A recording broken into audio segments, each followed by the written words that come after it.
ฝึกแมนพระเจ้ามีใจเฮ็ดเวียกเพรสเซนลงไหลความลงไหลมันใจรักบี้แท้ๆนะอันนี้เป็นเซอร์ไพรส์ที่คอยเซอร์ไพรส์คือบางคนเขาเจ้าบ่ฮู้รักบี้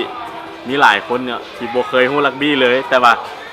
มาสอนรักบี้แล้วก็เฮ็ดทีมคืออยู่เวียงจันทน์นี่น้อยเติบโตกับไอเนาะเขาเจ้าบ่ฮู้รักบี้มาก่อนบ่เคยเล่นรักบี้ก็เป็นครูฝึกรักบี้แล้วก็เฮ็ดสามารถเก็บกำข้อมูลสอนบทเรียนครบ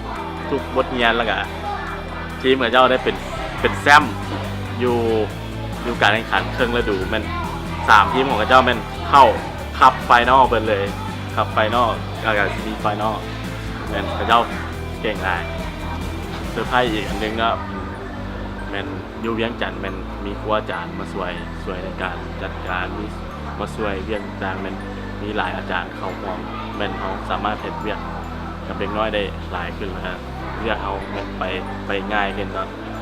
แล้วก็อยู่เชียงขวางครูฝึกอายุน้อยๆแต่สามารถเฮ็ดเวียกใหญ่ๆได้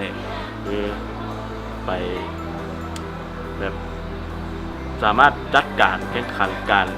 จัดต่างๆได้ด้วยตัวของเจ้าเองแม่นอันนี้เป็นสไตล์หลาย เวียกยากหลาย เวียกยากหลายเนาะอันสำหรับทัชแบ็กแม่นเพราะว่าทีมมันใหญ่ขึ้นไวแบบแตกคือระเบิดใหญ่ขึ้นไวเนาะมันก็บางทีพนักงานเขาเองมีความสามารถเพียงพอที่จะเฮ็ดอย่างหลายๆยิ่งใหญ่ได้คือแต่ข้าเจ้าก็สามารถเฮ็ดได้ค่อยเองเนาะแต่คิดว่า